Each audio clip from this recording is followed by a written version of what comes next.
are few books out there that have gotten recommended to me more than this beloved Christian memoir. People say that it's devastating but beautiful at the same time. So this week, while I also try out some interesting new reading hacks that are supposed to help me find more time to read during my busy day, I'm also going to be chipping away through this apparently very dark book called The Hiding Place by Corrie Ten Boom to see if it's really worth the hype and if it impacts me as your average Christian.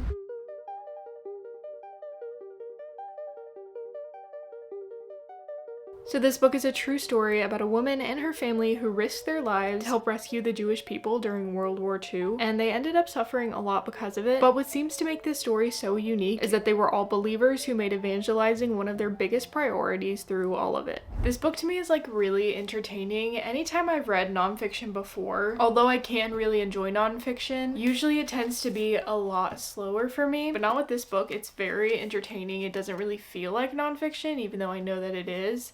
So far in the story, it's about a woman named Corrie and her sister and her father, and they all live in this house in Holland. It's a house attached to their watch shop where they make and sell watches, and they seem to live a pretty happy, peaceful life. That is until there starts to be some talk and some rumors about the beginning of war, and then over time they start to observe how the Jewish people are being really mistreated. So I'm still in like the beginnings of all that. I'm still learning a lot more about her and her family. She keeps mentioning moments where she'll tell like a happy story from the past, and she'll say like, little did we know, like this house is burned to smithereens in only a few weeks, and stuff like that. Like she's anticipating so much chaos to come. And also in a lot of the past moments that she's walking us through, she's explaining how a lot of these past experiences are kind of what prepared her to take on what was to come with the war and everything. So that's a lot of what's kind of going on right now in the book, is like her talking about what's preparing her for what's to come. So anyway, there's a lot of anticipation for what will come, and I'm excited to get to that.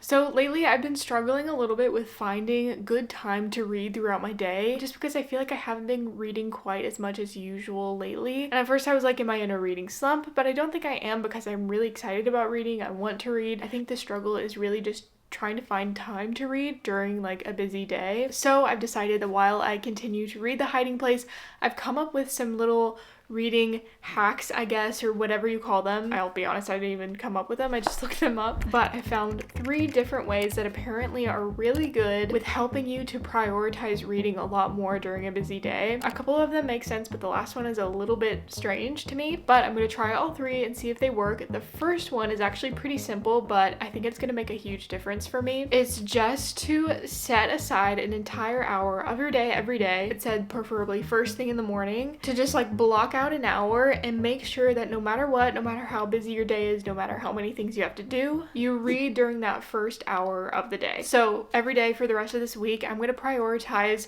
first thing in the morning, right when I wake up, reading for an hour every single day. And hopefully I can stick to that. And if I do, I think it can really help with prioritizing reading a little bit more.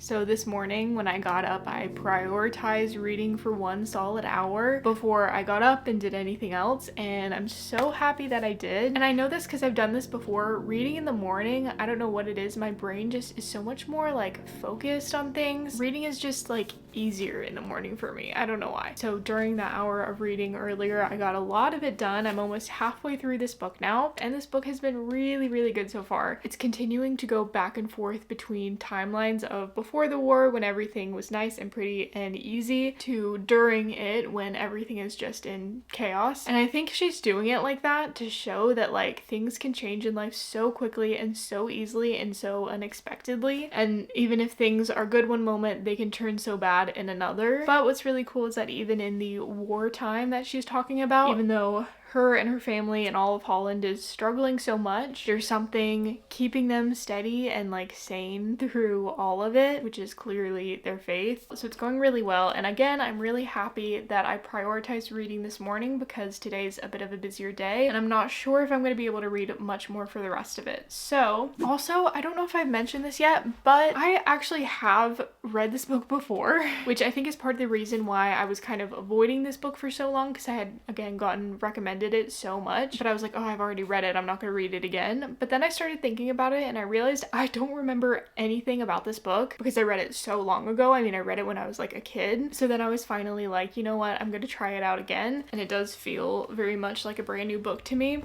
It's a little bit later, I've been busy, and I have not been reading, and I didn't think I was going to read at all for the rest of today, but then I realized now might be the perfect time to bring out my second little reading hack or way to read when you don't have time to read, because I think it's one that I can use today and it could really help me. So basically, in a little bit, I think I'm gonna go to the gym, and my second way that I found to help read more and find more time to read is to listen to the audiobook so that you can read in both formats to give you more time to spend reading. And I have done this before, but today's the perfect day to do it. So I think I'm gonna go work out now and I'm gonna listen to it and we'll see how far I get, which I'm really excited about because I really want to get more into the story and this is just the perfect time to do it. It's a very simple one. These first two happen pretty simple, but I will say the next one, the last one, is very strange. I'm not even sure how it's even really supposed to work, but I will be trying that a little bit later in this week. We'll see how that works. For now, I'm just gonna listen to the audiobook.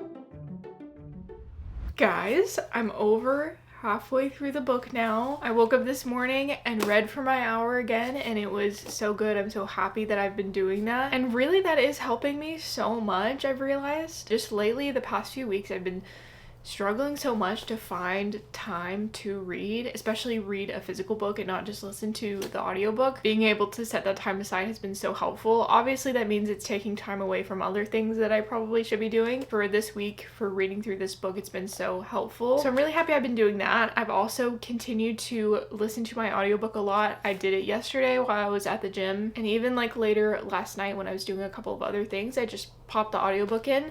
It's only been 3 days and I'm already over halfway through, which is really cool because that's pretty fast for me. I'm at the point in the book where things are getting hectic. So pretty immediately, Corrie and her family see what's going on to the Jewish people and understand that it's wrong and they want to help. And at first they're not really sure how and they're trying to figure that out. And then they realize that they have a really big house because it's a store attached to their home in the back that has a lot of different rooms, a lot of doors, a lot of floors, and they realize that it's the perfect hiding place for people.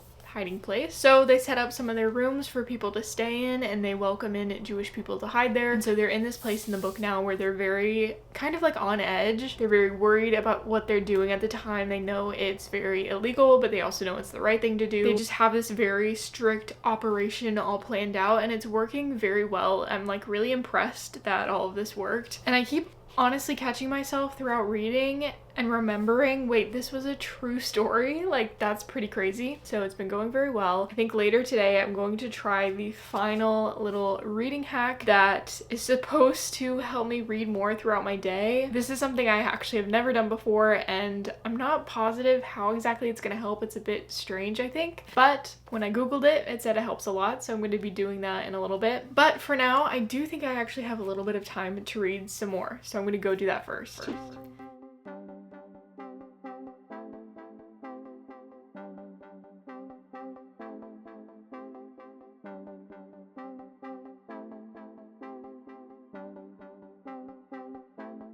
The chapter I'm on right now is called The Raid, and it's kind of scaring me a lot because I feel like at this point forward, I think there's going to be a big turning in the book. I don't remember exactly from before, but I do think that everything that's been going very smoothly so far is going to change. And I do think this is where the book gets a lot darker and a lot scarier. So I'm a little intimidated for that. But I also think that this is where the book gets really good and we get into some of the parts that makes it one of the most loved Christian memoirs of all time. So I'm excited for it. I'm scared about it.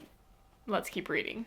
So I ended up being correct about all of this. The book was taking a very major turn, and I started to finally discover what makes this book such a well-loved, well-known memoir. I was also getting so much more intrigued than I was before, and I just really wanted to know what happened.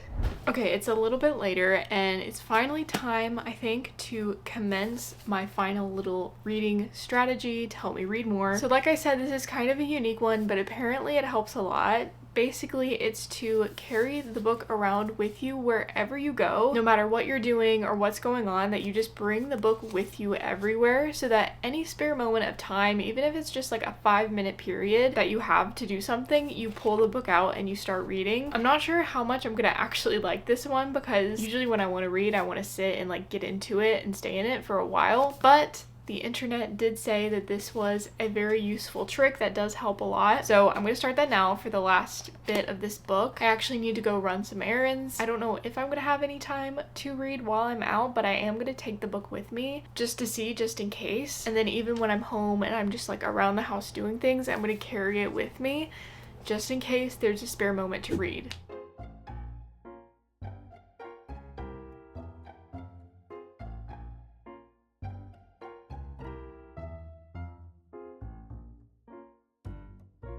So I spent the rest of this day taking this book around with me wherever I went. I even took it with me to run errands, and although I didn't end up reading too much while I was doing this, I can see how this would help a lot, especially over a longer period of time. There are definitely so many little moments throughout the day that you can spend reading if only you had a book with you to read. But I wasn't able to do this one too much because the next day I worked out and listened to the audiobook again, and then after that I only had a couple chapters left in the book, and so later that night I finished it. I think one of the coolest parts about this book is that although, yes, it was a sad story in a lot of ways, it was also so hopeful at the same time, even in the darkest moments. I'm not going to spoil what happened, but things did get very intense towards the end, kind of like how I was anticipating. And it was really, really cool to see how their faith continued to get stronger as life got harder. I really ended up loving how the title of this book tied into the story in so many different ways. Like at first I thought it was just all about the hiding place in their house, but it turns out that this is actually taken from Psalm 32 that says that God is our hiding place. So I just love that. And I'm also really happy I tried out a few more ways to be more productive with reading this week. I think they all did help a lot in their own unique ways, and I'll probably continue to do a lot of them in the future, even the last one. Also, just before I go, I wanted to ask you if there's any other like really big Christian books that are like really well known and maybe very impactful that you think I would want to read. I want to keep reading more fiction and everything too, but just let me know if there's some notable Christian books that you would love to see me read and make a video about. Okay, that's all. Bye!